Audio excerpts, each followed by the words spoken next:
Welcome to Realliance Radio.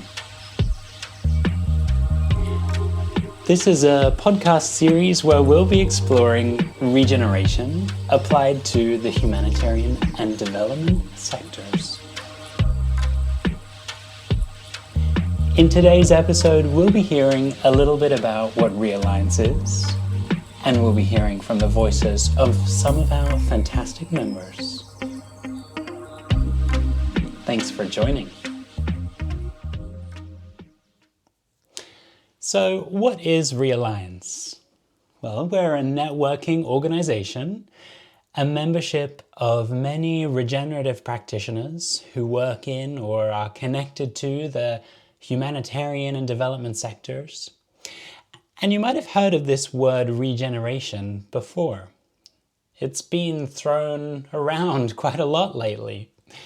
And throughout this podcast series, we'll be connecting with a number of members from around the world who implement regenerative practices. And also those who are exploring regenerative paradigms, regenerative ways of thinking. And even people who have worked to create and implement regenerative policies within NGOs and aid agencies. So there are many ways of thinking about what regeneration could be. And I'm using this language which you might have noticed isn't very definitive, because I think one important factor of regeneration is that it emerges from the place, the culture, the communities in question. There really are no one-size-fits-all approaches. It could be seen as a way of thinking, a way of analyzing the needs of people and place, and then designing solutions which create health and abundance. So I mentioned we would hear from the voices of some of our members, so let's do that. And first up, I spoke to the wonderful Gisele Henriques, who's one of the founding members of Realliance. And Gisele has worked across a number of prominent international NGOs and agencies. Gisele says that sustainability is just no longer enough. So let's hear from Gisele. Sustainability is no longer enough. We have to make up for the damage we've done to ecosystems and to communities living the front lines of the crises. The answer lies in recognizing our interconnectedness. What we do has an impact on other people and living systems. For way too long, the humanitarian and development sectors have separated the cries of the earth and the cries of the poor. It is time we recognize that these are intrinsically connected. What we do as a sector must yield multiple benefits for people, the planet, and all life within it. This is not just about service delivery or value for money, but also addressing and tackling the root causes of poverty, inequality, injustice, and power asymmetries. Regenerative principles help us see the whole system as more than the sum of its parts. That was Gisele Henriques. And another of our Realliance members, Sarah Queblatin, is the founder of Green Relief in the Philippines.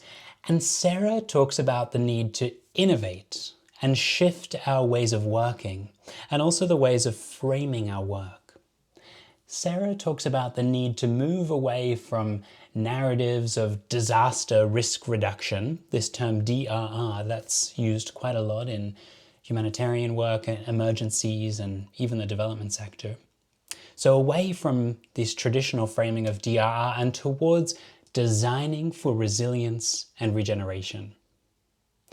It's a different way of framing our actions, of thinking about the health of ecosystems and communities in the long term, just like Gisele said before, seeing systems as more than just the sum of their parts.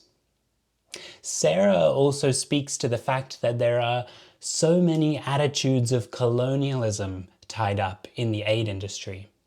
How do we even begin to unpick all of that? Let's hear from Sarah. Regeneration is so important in the humanitarian development sectors because the sector is in the front lines of the climate emergencies and also other emergencies like conflict-driven emergencies as well and other factors. If you are in the front line, you have to think ahead, you have to plan ahead, and think probably even 10 to 100 steps ahead than normal development response would prepare for. And for me, going beyond a sustainable approach using regenerative methods and solutions, they invite us to look, like I shared, like 10 to 100 steps ahead, because we have to think about after the shock, after the recovery efforts, and how to prevent further repetition or even the increase of such impacts over time. And so I don't think a sustainable approach that only meets a minimum standard of recovery efforts can really look into a more holistic and long-term approach to recovery and prevention. So for me, a regenerative solution, lens, and design could really help enable that. So what needs to change? I think the sector is, it's such a built and embedded institutional framework.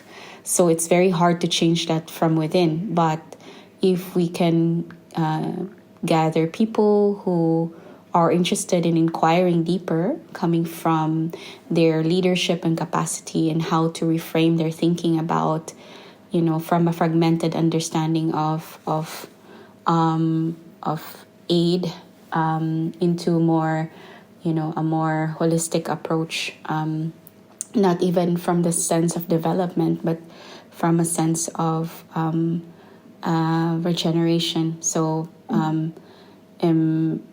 development has its own colonial history, and so we also want to kind of shift that thinking, and a regenerative approach really kind of decentralizes and heals those historical paradigms as well that may have also contributed to the lack of deeper impacts and long-term sustainability of aid and development over time. So that is also something that needs to change. And it invites people, it's an invitation maybe for people who are already looking into innovations to catalyze and scale what they're already doing and to be able to create these new narratives and systems. So for us at Green Relief, we're really looking at to transform, the narrative of disaster risk reduction from that lens of, from just understanding how to reduce, but coming from knowing that it still calculates that how do you say that risks will always be there, but from a design for resilience and regeneration, we're trying to reframe that we can work towards fully eliminating the risks. Of course, it takes time, but from that perspective, we're looking at many parts of the system, not just from one part. Sarah spoke about the need to look at the challenges we face in the humanitarian and development sectors with a systemic lens. Often we can approach interventions with the urgency of meeting immediate need, sometimes without thinking about the longer-term effects. So I spoke with Ruth Andrade, another co-founding member of Realliance, and I asked Ruth what her vision was. What would it look like if all of Realliance's missions were achieved?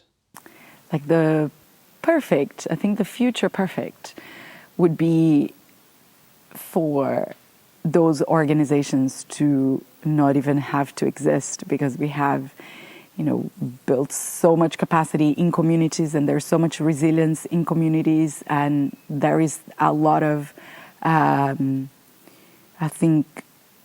collaboration and self-determination in communities that they would be able to organize, support. But of course, especially we're locked into climate chaos. So, the next decades are still, even if we reduce all of our emissions to zero now, we're still locked into quite a serious amount of extreme weather events.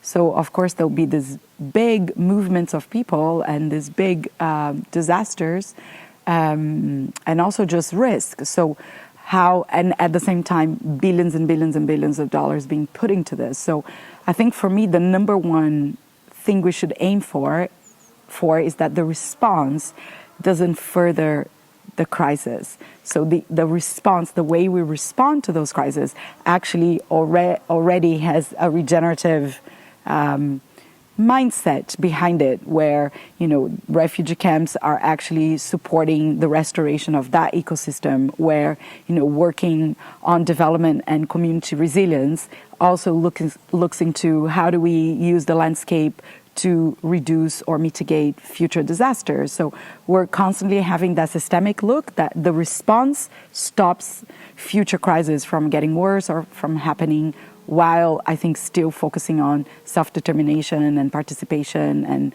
ownership and empowerment of communities. These sound like big transitions in the field. And certainly, like Sarah said earlier, these transitions can take time and it can be a process. But like Ruth says, and like the recent IPCC reports have shown us, if they've shown us anything, it's the need to change our policies around ecological health quickly. We need to move away from practices which damage our relationship towards living systems and towards paradigms and practices which build positive relationships between humans and the wild and the living world.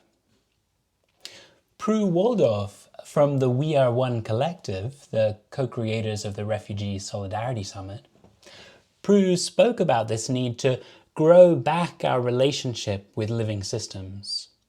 And Pru also mentioned some pathways for doing this. So my perspective of regenerative practices is a very grassroots approach, but it's more about instigating conversations and networks of connection, which also extend that invitation and open the circle, not just to the experts, but to those that are affected by these issues, and to allow them to really lead in terms of what they think the solutions are. And so this means adapting our practices. It's not a top-down approach, it's a kind of bottom-up approach. We have to workshop things, we have to work lots of iterations, we have to really listen, practice deep listening, rather than coming in with expert degrees and ideas about, you know, how these other people need to be doing things. So that's one thing. And then the other thing is compassion, because a regenerative approach, in my opinion, is a compassionate approach. As long as you're taking a myopic view and you're very black and white and you're kind of othering in your practices, and that could be bad other about the perpetrators of harm or the perpetrators of environmental impacts. Pru mentioned, and Ruth said something similar earlier, that our interventions in the humanitarian and development sectors shouldn't be replicating systems of harm. Pru mentioned some examples of how we could make changes: deep listening, community participation, shared governance structures. So in future episodes, I hope that we can delve a little into some of the movements that are connected to regeneration, and even some of the ideas and topics that Pru mentioned. We'll be talking about permaculture, agroecology, cultural emergence, and you may have heard some of these terms. Maurice Obuya is a prominent teacher in permaculture in Kenya, and he offers some thoughts on why we need to integrate regenerative principles into the humanitarian and development sectors.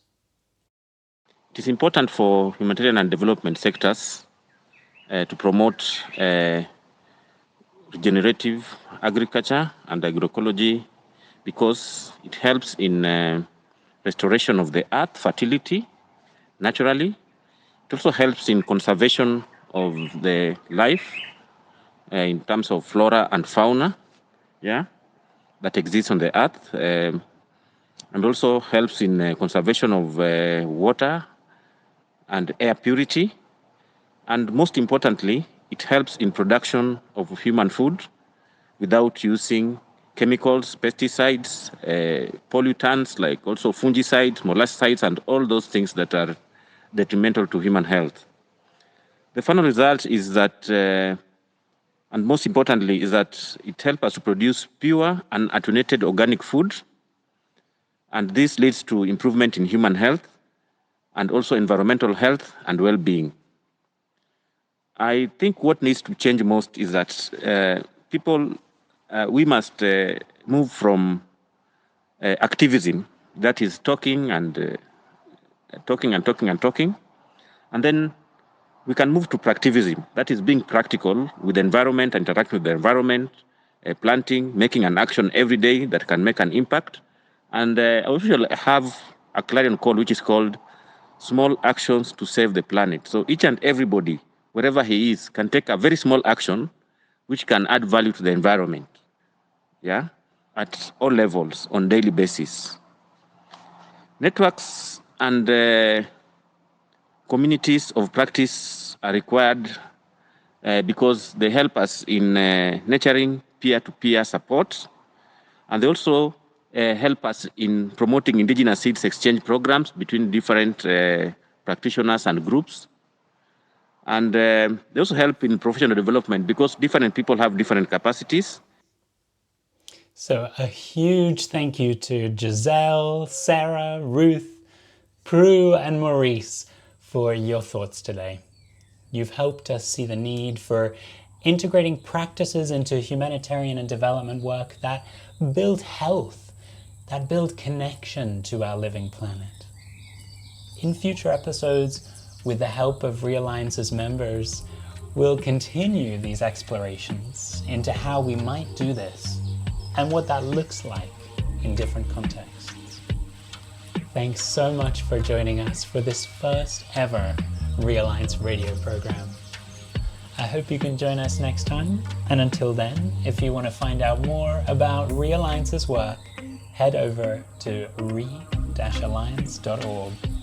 See you soon.